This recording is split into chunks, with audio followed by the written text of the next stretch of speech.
This video is brought to you by StoneAgeGamer.com. It's where I go for my gaming accessories, systems, and more. So be sure to check out StoneAgeGamer.com, link in description.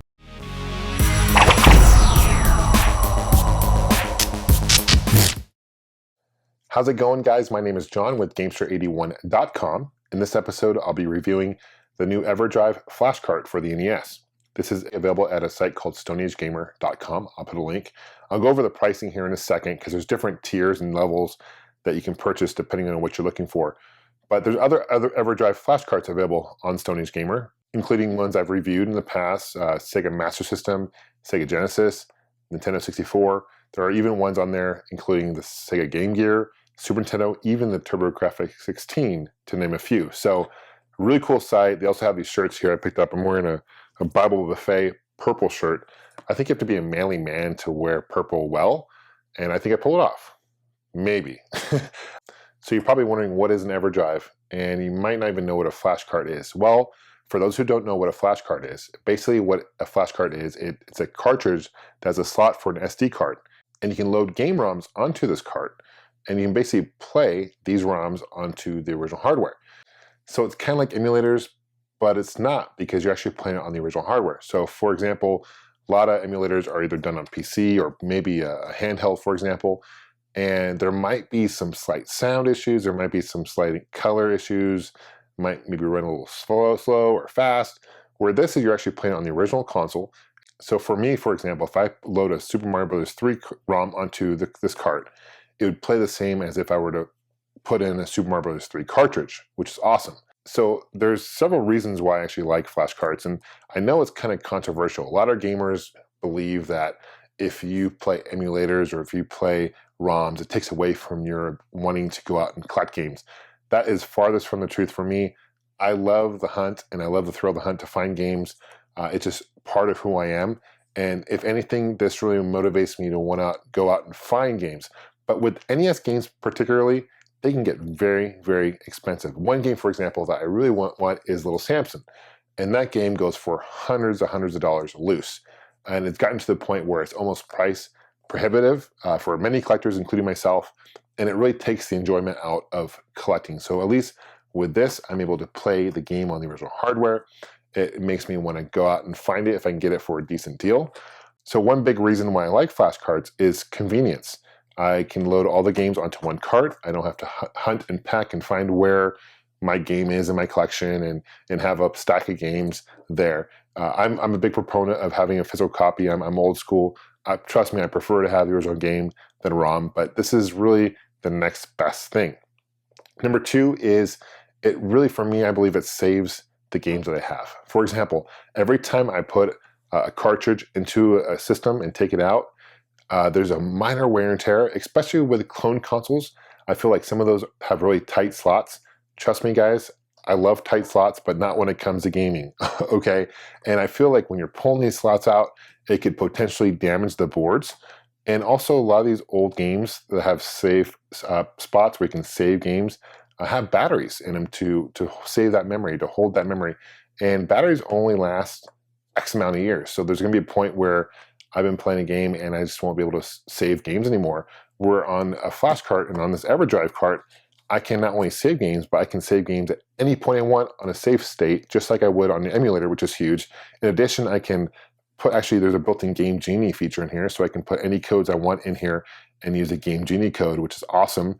Now, guys, trust me, I'm going to show you what the cart actually looks like. I'm going to do that here in a second.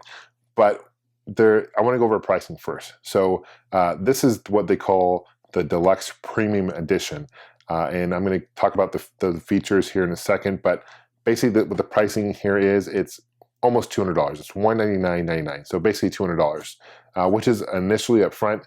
A lot of people may think that's steep, but for what you get, it's really not that bad of a deal. You can also pick up a board only. That's about $108 total, and that's just the board itself. You can pick up the cart itself for about $129, and you can pick up the Deluxe Edition for about $145. I should probably mention that you can not only play this on North America consoles, but you can play this on PAL consoles, which is cool. So Europe, if you live in Europe and you want to check this out and own it, it will work on your NES. There is a separate Famicom cartridge available, so if you have a Famicom, You can purchase that for the same pricing. And so now what I'm going to do is I'm going to unbox this, show you exactly what's the difference between this premium edition compared to the normal deluxe edition, and why you may want to invest in something like this, especially the premium edition. And then I'm going to show you how the operating system works, how you can load games, and how convenient it really is. So here's a closer look at my deluxe premium edition. Now, this is the best version of the cart you can get. So I wanted to show you the best of the best. What I really like is this and the deluxe edition both come in what they call a BitBox game case. These are plastic cases, clamshell cases that really fit the cartridge well. You'll see here in a second. They're limited numbers. This is 151. This deluxe edition premium has a gold sticker on the back.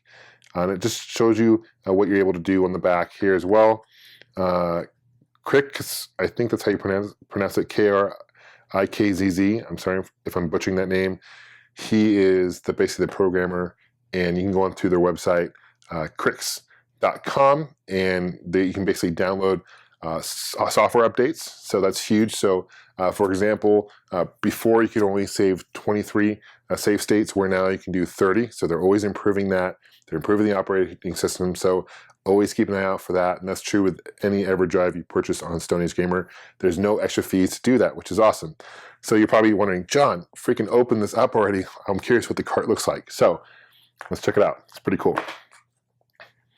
You get a sticker, Stone Age Gamer sticker.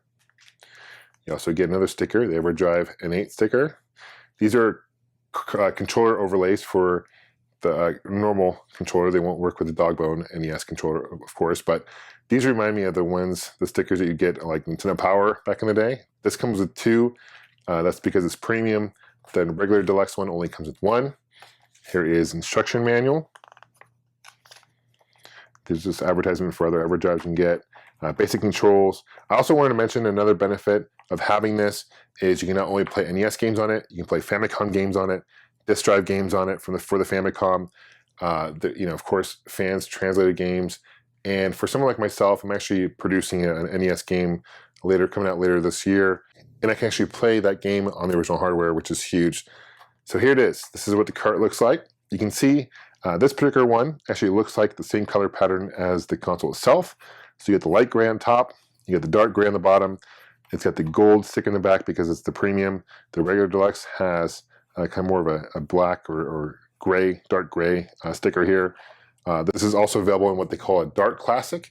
And you can also get it in gold for the premium. The normal deluxe just comes in black. So that's another big difference. Here's where the SD card slot goes into. And notice that the information is actually facing up. It's got this custom N8 4 gig SD card, which is more than enough memory to fit any NES game on there. You can put all 700 plus games on here, and there'll still be memory left over. NES games don't really take up much memory, but the normal basic one, the normal deluxe edition, only comes with a 2 gig, which is still enough memory. However, you can always upgrade to up to 32 gigs of memory. This will take any SD card. It's not exclusive to this particular one, but this is cool. It's red and everything like that. So this goes in like that. And that's what the cart looks like. So it's pretty awesome. I actually like this classic look, is what they call it, because it looks like the console itself. Notice the black here. And just high quality. And the quality of this is really stands out. The gold one looks sweet as well. So you can pick and choose. And I believe the Famicom one comes with either red for deluxe, or you can actually get gold Famicom, which looks pretty awesome as well. So now what I'm going to do, I'm going to show you actually the operating system, how the games load and ROMs and stuff like that. I do want to mention that I did have some initial issues updating my OS. It was because I was using the iMac, which is on. It might have been just my computer, but when I downloaded the iOS and I put the folder into my SD card, it loaded fine, or it put into the SD card fine, but when I put it into the console, it didn't want to read it. But when I used my PC, it did. So I'm not sure if it's a Mac PC thing, but when I load games, I don't have any issues. It was just with the operating system, if that makes sense. So without any further ado, let's check out the operating system, check out some games. Let me know what you guys think. Okay, so when you turn on the game, you get to this menu, and you can lay out any folder and create any folder on the SD card onto your computer. And what I did is I did folders alphabetically, you can only hold up to 256 files per folder. So keep that in mind. If you have anything more than that, it won't read those particular games. There are several different options here. I'm going to check out a Famicom game. This is Star Wars by actually Namco. And this is Star Wars game. It's completely different than the Star Wars game that came out for the NES. In fact, this is a lot better, in my personal opinion. It follows the movie better. It's better graphics, better game overall. So again, another benefit of owning this, you can play these hidden gems on a Famicom, which you wouldn't be able to play necessarily on the NES, which is really cool. I also want to note that this does work with some clone consoles, this cart. It doesn't work with the Retron 5. It doesn't work with a number of other clone consoles. So it will work for the original NES. It will work for Model 2 as well. But be careful with if you have a clone console, it may not work. Keep that in mind. As I mentioned before in this video, I'm actually working on programming and releasing new games for the NES among other platforms. This is our first one we're working on with CollectorVision Games. It's called Sydney Hunter and the Mind's Revenge, coming out later this year. This is about 15 to 20% complete. This is actually programmed by a guy named Sivak. His name's Jordan, but he goes by Sivak. And really talented programmer. There's going to be 110 different rooms. Since this game isn't complete, the hit detection for the enemies isn't there yet, of course. You can die by falling, you can die by obviously the fire here. And the goal is to collect these keys, these skull keys, and unlock different rooms. It's kind of similar to Montezuma's Revenge if you played that, but really excited about this game itself. I wanted to show you how the Game Genie works. You can basically select your game, and then once you have your game selected, you hit select to go to the option menu, go to the cheats, and if you go to a website called GameGenie.com, I believe, you can look up different codes. I put mine in, and this is Battletoads, which is one of the hardest beat-em-up games for the system. It's done by Rare. It's a really fun classic game, but I want to show you the code I put on in here at the Game Genie is basically you're invincible and you can't get hit. And as you can see here, it's working because the guy keeps beating me and I'm not dying, which is awesome. I also wanted to show you how you actually can save games using the save state.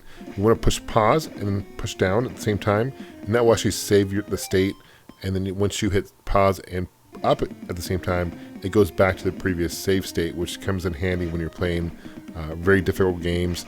This is Turtles 2, the arcade game, one of my favorite beat-em-ups for the system. It's a great arcade game as well, but it's a great feature, another nice plus for the EverDrive N8 cart. So what are my final thoughts about the EverDrive N8 flash cart? I think it's a really cool cartridge. I know initially a couple $100 seems kind of steep for one game, but when you consider that you can pick up games for a single game for the NES for just about that price anyway, and for how much you get, it's really not that bad of a deal. And one of the reasons I wanted to pick this up is because for someone like myself who's programming games, I can actually test those games on the original hardware and see if there's any bugs, if there's any issues. It's just not the same experience as playing it on an emulator, on a PC or whatever. So I do recommend picking up the EverDrive. Stone Age Gamer is a really cool site. They've been a supporter of my show for a long time, and I appreciate that. But most importantly, I really honestly do like their site, and they've got some great products on there. Guys, if you want to stay in touch, please guys, you can follow me on Facebook, Twitter, Instagram, as well as my website, Gamester81.com. Please leave comments. Let me know what you guys think about this. If you plan on getting one, are you for ROMs? Are you against ROMs? If so, either way, why? Please leave a comment. Let me know. I do read those. And we'll see you guys soon. Take care. Happy gaming.